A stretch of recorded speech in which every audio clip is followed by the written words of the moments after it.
The Seattle stop of the Antagonist 2.0 tour was arguably one of the most polarizing shows I've ever been to. So much good and so much bad happened all at once. And before I tell you all about it, I just want to clarify this video is specifically about the Seattle stop. If you want the general overview of what the tour is like, I have a video made on it. It's probably linked in the corner or in the description. But let's get into it. Going into this video, my plan was to finesse my way onto the floor. Because a lot of you asking, is it easy to sneak in? What is the floor experience like? And I was going to get y'all all that content. So before I drove down to Seattle, I printed VIP bracelets and then made my way over. And with the bracelets snuck in my shoes, I scanned my nosebleed tickets and got into the arena. Seattle stop was the first stop that actually had all the merch. Carti and apollored merch is here and it looks beautiful. So simple, straight to the point, beautiful design, no upside down crosses if you're not into it. And obviously the merch line was significantly longer than the other venues. Like this was during apollored set. The line literally wrapped around the corner of the arena on both sides. It was ridiculously long, but I get it. The merch is beautiful, so I'm sure it was worth it. But now it's time to sneak onto the floor, and sneaking into the Antagonist tour is honestly damn near impossible. Because unlike the first two stops, now they're changing bracelets with every venue. There's security literally as soon as you get down to the floor level. They're standing right there checking your bracelets with a flash and actually scanning tickets. Now for reference, for the Portland show, you just print a bracelet, you just flash it and just walk in. Obviously my original VIP bracelet didn't work. Then I photoshopped the ticket and almost went through, and then they tried to scan it and it obviously didn't work. I've hit literally every single entry point of the floor around the arena and I couldn't get in anywhere. Rushing wasn't really an option for me because, you know, running down the stairs with a crowd of people just doesn't sound that appealing to me. Because I arrived late and spent so much time trying to sneak in, unfortunately for this show I missed apollored, homixide gang, and destroy lonely set. But then I was heading over to my seat because I was like, screw it, I'm gonna just enjoy the show, when I saw a crowd of people at the entrance. I was like, oh shoot, it's probably like someone there, they're probably all just trying to take photos with them. They were rushing. Now we've all seen the videos of the crowd rush in Seattle, but I was actually there when it happened, so let me show you everything that went down and talk you through it. Initially they gathered at one entrance and then switched and then went back to the other one. There was a crowd of people that initially planned to do this, but as they were running gate to gate, more people were tagging along and they were all waiting for Ken's set to start. Once Ken's set started, a crowd just started running down the stairs.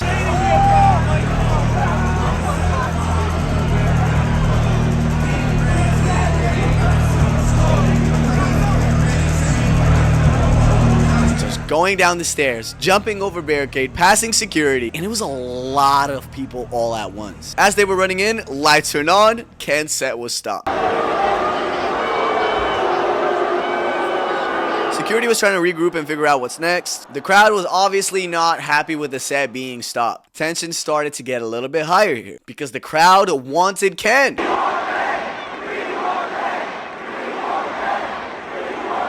For a little bit, the crowd was just kept in confusion. Lights were just turned on. We weren't really told anything for a little bit. Rumors of Ken's cancellation started to spread around the arena. Police actually arrived on site. They were spread all throughout the arena, just looking out. Things were getting a lot more serious. Security was on high alert. And that's when someone from the arena staff came on stage and started talking to the crowd. Everybody's still talking. Be quiet. This is the listening part. I know you guys are excited for the show, but we cannot have the madness. Listen up. We want to start the show, but we have to do things in an orderly fashion. Those that are on the floor, be careful because it's extremely tight. They told the crowd to be careful as the pits are really tight. Look out for each other. All the balcony people were told to stay in the aisle and no more people on the floor. Keep in mind, tensions in the crowd are just growing higher. Some of the people thought it's okay for people to stay back because the pit was only 3/4 full. Others thought because they paid so much for the floor tickets, it wasn't fair to them, so they started snitching and pushing people out. And it's interesting because both sides make sense. Like one side is mad that they paid for floor tickets and Ken got canceled and now these people get to stay. And the other side also makes sense because they just want the show to keep going. Who cares if they rush? So then it created this really tense dynamic in the crowd. People in the crowd are being pointed out with no bracelets and then people are just jumping them. Oh,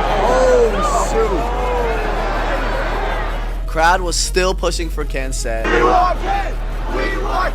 People on the floor started raising their hand with the bracelet. Those who didn't have a bracelet started to get pushed out. This one dude in the pit just started pointing people out and working together with security. And that was extremely polarizing as well because some people were just trying to keep the rushers in and hide them. And some people just hated them because Ken got canceled and didn't want them there. Some dude literally got the shirt ripped off of him.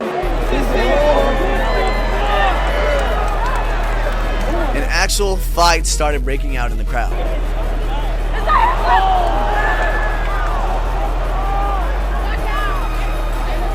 People kept snitching, pointing people out. Some people got knocked out. Like, they genuinely started bringing out wheelchairs to get people out of the crowd. I have never in my life ever been happier to not sneak in somewhere. Like, genuinely. Then staff came out and started taking the stage apart, and obviously with everything going on, people thought it was over. But referring back to the Portland show, I realized that they're setting it up for Carti, which means Carti might still come out. They turned on the smoke machine, so they started smoking up the crowd, and the crowd still wanted Ken. And they got what they wanted once rock and roll started playing.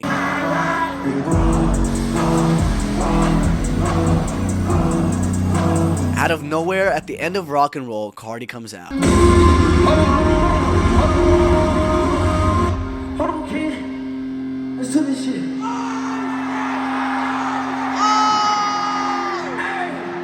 The arena is going absolutely freaking ham for Carti. Nothing mattered anymore. No bracelet, no wristbands, nothing. Now everybody was just there to have a good time.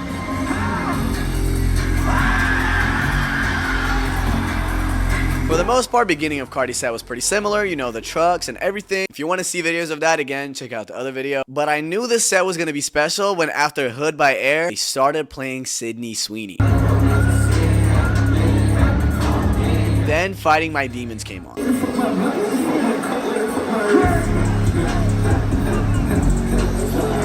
Carti was just vibing, hyping Ken up, flashing the baseball bat at him. Because the crowd loves Ken so much and we were deprived of Ken's set, him performing on stage with the entire label and the entire production made it just that much better. And then we got Control again. But not only that, we had Ken and Carti performing it together.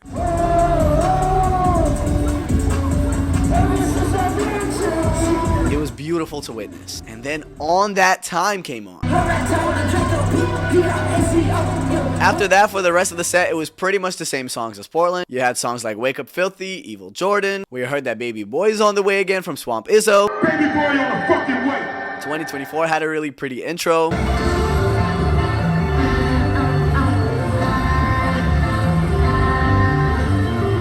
For the most part, it was pretty much the same thing. So when I heard Pop Out play at the end, in my head, I was like, wow, what a beautiful show. Thinking that it's over. But let me tell you, it was far from that. Because then Shoota came on.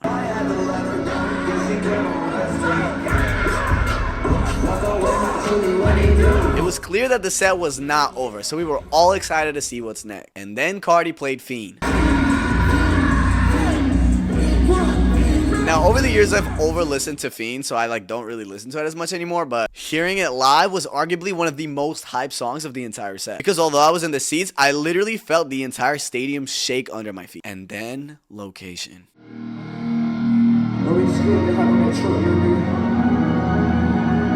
One of the most beautiful songs of all time, No Glaze.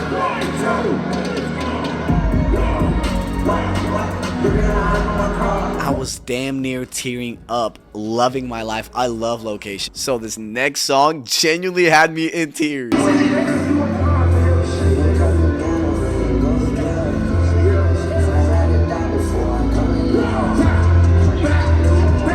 Long time. I have so many personal memories attached to that song, so it was I can't really describe this experience to you. You gotta be there to feel it. Then Carti had a little speech. They said we weren't even gonna do what we did. Like, look at this shit just filled up.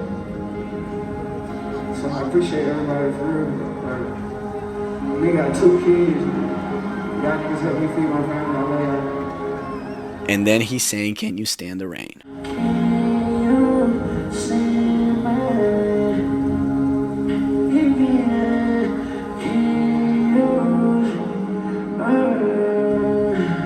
It is honestly such a beautiful interlude. And then it was Alive, and then just listen. He's playing 24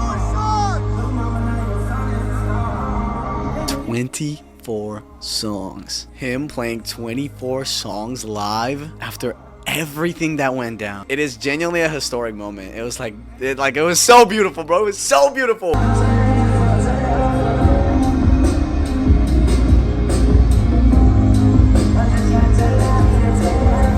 that was the outro. So much craziness in one show, and what a freaking set list. Genuinely, I feel like one of the best set lists so far. I'm excited to see what Carti brings to California, and thank you so much for showing all the love on the previous video. As you guys can see, I go to these shows by myself, so being able to share these moments with people that get it feels so amazing. Unfortunately, this is my last Antagonist video for the tour because the other shows are really far, and obviously I can't afford to go to all these shows, although I would love to cover more of them. So if there's any blogs out there, or if there's any brands out there that would love to work together on this, you guys let me know. I'm ready to work. With that being said, have fun. Enjoy the show. It is a good one. And if you're a music fan, I'll probably see you when I make another concert video. And if you're a notmarkie fan, then I'll see you guys in the next video. Peace!